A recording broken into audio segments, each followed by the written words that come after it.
નમસ્કાર મિત્રો અંતે લાઠી તાલુકા પંચાયતની ચાવંડ બેઠકનું પરિણામ સામે આવી ચૂક્યું છે.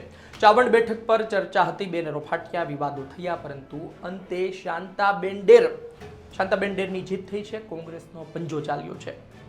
સોનલબેન ડેર, માયાભાઈ આહિર, લોક સાહિત્યકાર, સૌરાષ્ટ્રના એક ખૂબ જ જાણીતા વ્યક્તિ અને જે આખો વિસ્તાર છે મહુવા તળાજા વિસ્તારમાં એક આગેવાન તરીકેની છબી, તેમના દીકરીને ટિકિટ આપવામાં આવી. ત્યારબાદ સવાલ એ હતો કે શું થશે, પરિણામ શું આવશે. આમ તો સોનલબેન ડેર જે પરિવારમાં તેમના લગ્ન થયા છે એ પરિવાર ભૂતકાળમાં પણ રાજકારણમાં રહી ચૂક્યો છે અને આ જોતા તેમને વિસ્તારમાં ઉતારવામાં આવ્યા હતા. પરંતુ કોણ જીતશે અને વાત એ હતી કે કયા ડેર જીતશે, એટલે કે શાંતાબેન પણ ડેર અને સોનલબેન પણ ડેર, એટલે કે વિસ્તારમાં ડેર સમાજનો પ્રભુત્વ છે, દબદબો છે. આ જોતા સામે તેઓ આવ્યા હતા. બેનર પણ ફાટ્યા, વિરોધ પણ થયો. જેનીબેન ઠુમર કોંગ્રેસના મહિલા આગેવાન મેદાને પણ આવ્યા. તેમણે પણ લડાયક અંદાજમાં ફાઇટ આપી અને ત્યારબાદ સમાચાર આવ્યા છે 500 જેટલા મત આજુબાજુ શાંતાબેન ડેર જીતી ગયા છે. શાંતાબેનના પરિવારમાં ખૂબ જ ખુશીનો માહોલ છે. લાઠી તાલુકામાં કોંગ્રેસના કાર્યકર્તાઓ ખુશ થઈ ગયા છે. પરંતુ સૌથી મહત્વની વાત એ છે કે લાઠી તાલુકા પંચાયતની ચાવંડ બેઠક પર ટિકિટ આપવામાં આવી એ માયાભાઈના દીકરી છે. એ તો વાત 100%ની છે, પરંતુ ભૂતકાળમાં જે વિવાદ થયો હતો, બગદાણા બબાલ થઈ હતી, તે બાદથી સતત ચર્ચા હતી કે તેમના દીકરા જયરાજભાઈ આહિરને ટિકિટ આપવામાં આવશે કે નહીં.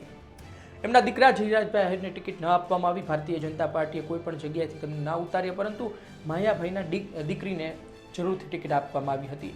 હવે લગ્ન થઈ જાય પછી એ બેન સામેના પરિવારના પણ ગણાતા હોય છે, તો સામેના પરિવારે મહેનત કરી હતી. માયાભાઈ આહિરે એટલા નિવેદનો પણ નથી આપ્યા, એટલો પ્રચાર પણ નથી કર્યો, પરંતુ જે પરિણામ આવવાનું હતું તે પરિણામ આવી ચૂક્યું છે. હવે લોકો ભૂતકાળના વિવાદ સાથે પણ તેને જોડી રહ્યા છે અને વર્તમાન સ્થિતિ સાથે પણ લોકો તેને જોડી રહ્યા છે. પરંતુ વાત એ છે કે આજની તારીખે વિસ્તારમાં એટલે કે મહુવા તળાજા વિસ્તારમાં માયાભાઈનો ખૂબ મોટો દબદબો છે. પરંતુ એમના દીકરી જો એક તાલુકા પંચાયતની બેઠક હારે તો 100% તેમની ચર્ચા થાય અને તેમના સામે પણ સવાલો થાય. આપનું શું કહેવું છે કોમેન્ટ બોક્સમાં જરૂરથી જણાવજો. આપ શું વિચારો છો અને શું ખેલ પડ્યા હશે, શું પરિસ્થિતિ સર્જાણી હશે અને ખરા અર્થમાં ત્યાંનો માહોલ કેવો રહ્યો હશે. આપનો અભિપ્રાય લખજો. આપ ત્યાંના જાણકાર છો, આપની પાસે કશું માહિતી હોય તો ધન્યવાદ. બાકી મળતા રહીશું અને આ જ પ્રકારે એક પછી એક બેઠકના પરિણામ, ચર્ચિત બેઠકોના પરિણામ આપની વચ્ચે મૂકતા રહીશું. ધન્યવાદ.